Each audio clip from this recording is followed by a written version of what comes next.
Telangana RTC మరొకసారి సమ్మెకు దిగింది.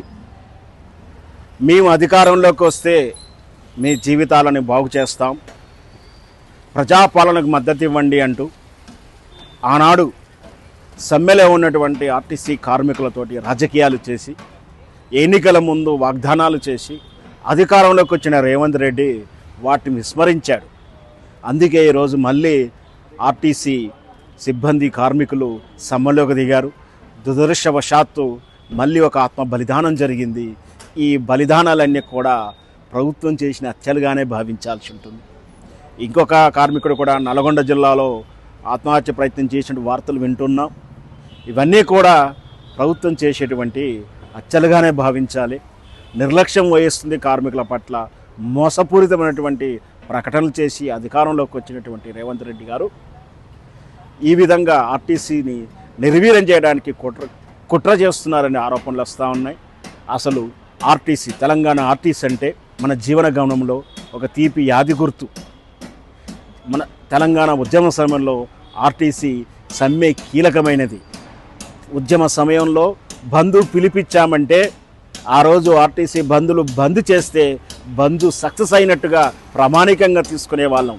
అంటే బంద్ ప్రభావం ఉందా లేదా, తెలంగాణ ఉద్యమ నినాదం ఉందా లేదా అంటే బంద్ సక్సెస్ బట్టి నిర్ణయం తీసుకునేవాళ్ళు. ఆ విధంగా చూసినా, ఏ విధంగా చూసినా తెలంగాణ ఉద్యమంలో ఆర్టీసీల కార్మికుల పాత్ర ఎంతో విలువైనది. అట్లా సాధించుకున్న తెలంగాణలో కార్మికులు ఇంకా మోసపోతూ ఉన్నారు. వీటికి కారణం పాలకులు చేసినటువంటి మోసపూరితమైన వాగ్దానాలు. ఇక్కడ స్పష్టంగా మనం గుర్తుపెట్టుకోవాల్సింది, నష్టాల్లో ఉంది, మాకు నడపడం చేతగాట్లేదు అని చెప్పినటువంటి మెట్రోను, ప్రైవేటు నిర్వహణ సంస్థలు ఉన్నటువంటి మెట్రోను ప్రభుత్వం లక్షల కోట్ల రూపాయలు కొనుగోలు చేసేసుకొని ప్రభుత్వంలో కలుపుతుంది మెట్రో సంస్థను. మరే ఆర్టీసీని ఎందుకు ప్రైవేటు పరం తిరిగి ప్రభుత్వం దగ్గర ఉన్నటువంటి, ప్రభుత్వం ఓను చేసుకోవాల్సినటువంటి ఆర్టీసీని ఎందుకు మరి ప్రైవేటు పరం చేయాలని కుట్రలు చేస్తున్నారు? ఈ కుట్ర వెనక ఏం దాగి ఉంది? వాళ్ళకు బతుకు భరోసాకు గ్యారంటీ లేకుండా, వాళ్ళేమో గొంతమ్మ కోరికలు కోరలేదని మీరే ఆనాడు ఉద్యమం చేస్తున్న సమయంలో గత ప్రభుత్వ పాలనలో ఆర్టీసీ కార్మికులు ఉద్యమం చేస్తున్నప్పుడు మీరన్న వాక్యాలే కదా అవి.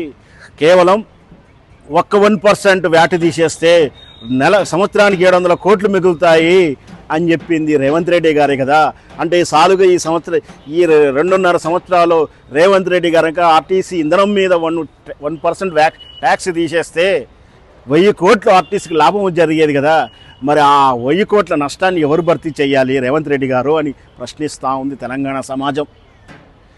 ఒక అధికార పార్టీని అధికారం దింపడానికి ఆర్టీసీ పనికొచ్చింది. ఇంకొక పార్టీ అంటే కాంగ్రెస్ పార్టీ అధికారం రావడానికి ఉచిత బస్సు ప్రయాణం అనే పథకమే కదా ఈరోజు నువ్వు అధికారం సీట్లో కూర్చోవడానికి కారణమైంది ఆర్టీసీ కదా. మరి ఈ ఆర్టీసీని ఎందుకు ఇట్లా నిర్లక్ష్యం చేస్తున్నారు? వారి కోరికలు ఎందుకు నెరవేర్చరు? వాళ్ళతో చర్చలు ఎందుకు చేయరు? సమ్మె పిలిపించిన దానికి సత్సారం ఎందుకు చేస్తూ ఉన్నారు? ఆత్మ బలిదానాలు జరుగుతున్నా కూడా ఇంకా మేము చర్చిస్తున్నాం, క్యాబినెట్ పెట్టామని ఇంకా చెప్తూనే ఉన్నారు. కానీ వాళ్ళకు ఒక సమస్య పరిష్కారానికి ఎలాంటి పరిష్కారమైనటువంటి భరోసా ఇవ్వట్లేదు. ఖచ్చితంగా ఆర్టీసీ కార్మికులు ఈ విధంగా ఆత్మ బలిదానాలు చేస్తుంటే ఆ ఉసురు ఎక్కడికి పోదు, ఆ పాపం ఎక్కడికి పోదు. ఖచ్చితంగా ఆర్టీసీని కాపాడుకోవాల్సిందే. ఆర్టీసీ అంటే తెలంగాణ బ్రాండ్.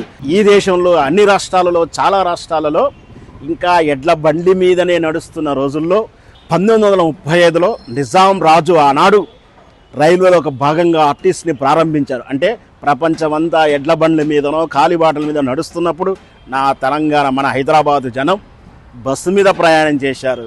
అప్పుడు ప్రారంభమైన ఆర్టీసీ ఈ రోజు వరకు కూడా ఇంకా మనుగడ సాగించడానికి పోరాడబడుతూనే ఉంది.